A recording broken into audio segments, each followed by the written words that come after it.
So from December the 15th, new Naira notes will be in circulation in Nigeria, alongside the old existing money until January the 31st, when the old notes will cease to be legal tender.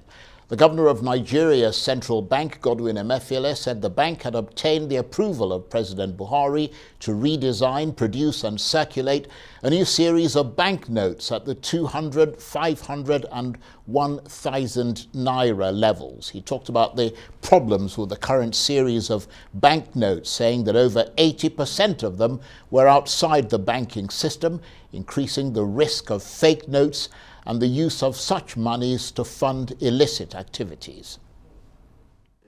Will begin to dry up. Ladies and gentlemen, on the basis of these trends, problems, and facts set out above, and in line with the provisions of Sections 2B, Section 18A, and Section 19, Subsection A and B of the CBN Act 2007, the management of the CBN has sought and obtained the approval of President Muhammadu Buhari to redesign, produce, release, and circulate new series of banknotes at 200 Naira, 500 Naira, and 1,000 Naira levels. In line with this approval, we have finalized arrangements for the new currency to begin circulation from December 15, 2022, after its launch by President Muhammadu Buhari. The new and existing currencies shall remain legal tender and circulate together until January 31, 2023, when the existing currencies shall cease to be legal tender. Accordingly, all deposit money banks currently holding the existing denominations of the currency may begin returning these banknotes back to the CBN effective immediately. The newly designed currency will be released to the banks in the order of first come, first served basis. Customers of banks are enjoined to begin paying into their bank accounts the existing currency to enable them to withdraw the new banknotes once circulation begins in mid-December 2022.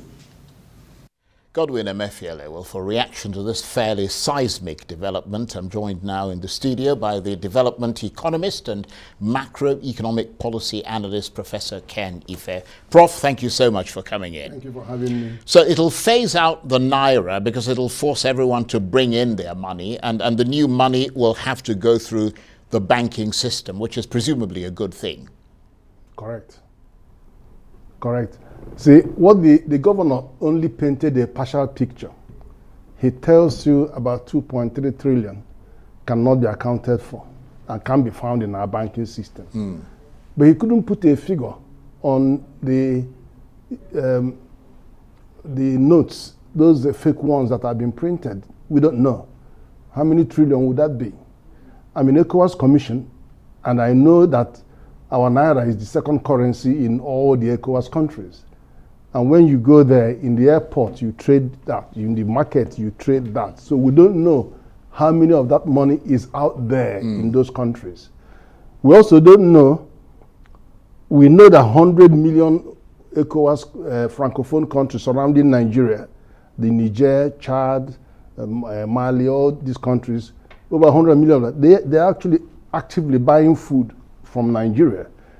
And they're not settling not with dollars, neither are they settling not with franc CFA. It is still the Naira that is out there. So we don't know the size of this challenge until we'll start taking back our So in that notes. sense, this is a good move then? No, it is a good move because it's long overdue. It should be done every 5 to 8 years, conventionally about 6 years on average. And the rottenness has gone on for too long. You don't know the size of the problem. But at least you can see some persistence in inflation, and you can see some symptoms of what is actually going on. Right, and you mentioned inflation, because I understand that the main thing is also inflation control. That's one of the main objectives, because there's so much money in circulation, trillions, and much of it simply can't be accounted for. So the only way they can get rid of that money is by changing the currency, so basically they can force people to bring it in. That's correct. Well, you know, the classic definition of inflation is too much money chasing few goods. But when those monies you think are 2.3 trillion, if there are 5 trillion, then you have more problem than you can deal with. And I know that one of the challenges people would say is, you know, how about the base of the pyramid? How about the people in the rural area? How about the unbanked? Technology has allowed us to reach a lot of these people. You see how many POS, over 1 million POS. Many people who don't have bank accounts, is either they migrate to e-Naira or they just go to the POS and do their transaction. And if you come to the market, you see where they deposit money and they record what they've given them, and then they come back the following day and take.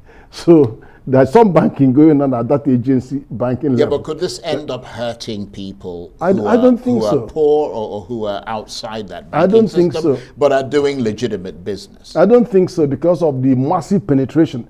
Do you know that Nigeria is number 6 in the world in the number of financial transactions? We are well over 3 billion transactions now. So a lot of people, you can just get that cash and you can transact just in front of your compound with somebody sitting under the umbrella, and of course with phones and mobile phones.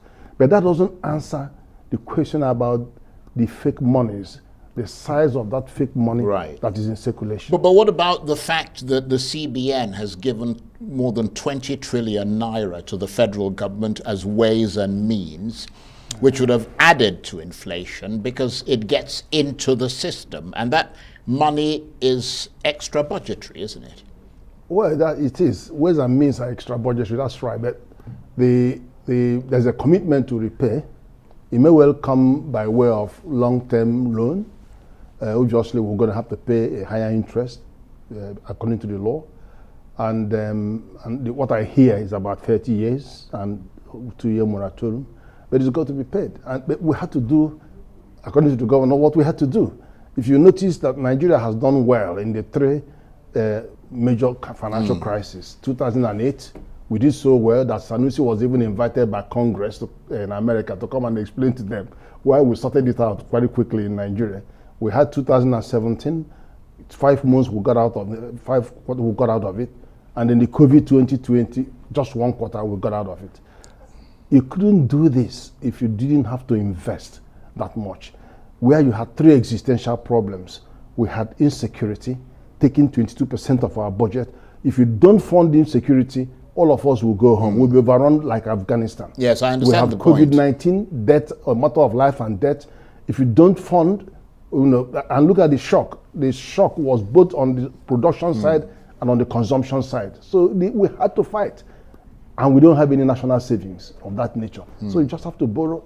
And of course, we had to borrow from central bank as well as borrowing from multilateral and bilateral institutions. And is this move likely to improve the government's tax collection? Because money that was previously unaccounted for will now enter the banking system. Well, of course, I think it will be. Of course it will be. Of course, and also the CBN has given some relief, because normally they would charge you if you are putting in more than 150,000 naira, you would have a hefty, but now it's released that, so more people will bring in whatever they have without having to make so many trips. Right, and given that, I mean, I'm looking at the people who this is likely to hurt. We've talked about potentially the poor, potentially some of the middle classes, some of the medium, small enterprises. Given that most elections in Nigeria are fought using black money, might this also lead to problems for the politicians and perhaps some form of electoral financing reform? Well, politicians will spend their money fairly quickly because otherwise it will be caught in the web by January, and that is really when they will be spending the last bit before the election in February. So yes, some of those monies would have to be spent. I think they probably would have to leave whatever they have in the bank and then spend the ones that are in the tunnels or in the roof, wherever they are hiding them. Is likely to be the one that they will spend. But whoever gets this money from them will be racing to the bank to go and put it in. Yeah, but if it is legitimate currency. Right, And I have to emphasize, Right. the fake notes will not enter into our banking system Right. because the banks will scan the money. But I mean, are the So there will politicians... be substantial reduction Right. when you discount the volume of that unknown quantity called fake money, printed money. You will see that obviously technology has made it easier for people to fake the notes. Yeah, but beyond the fake notes, I mean, there's also dodgy money, which is not necessarily fake, but it's corrupt money or money brought in, it's not taxed or all the rest of it. Let's say, for argument's sake, that the politicians are bringing in a lot of this money. Would they not be able to escape this net by simply changing their money now into dollars and keeping Well, it? that's possible. That's possible. If they want to avoid detection or accountability, as the case may be, they may decide to buy dollar. And the dollar they can still put in their domiciliary account, or they can move that out of the country. It's going to be difficult to control that. What happens then is that there's likely to be a surge in the demand for dollar, for that category of laundered money. And people are going to be going for the dollar rather than anything else. This will be a difficult time for it to happen, because here we are having flood that is impacting food supply and going to affect inflation. Now we have substantial imported inflation.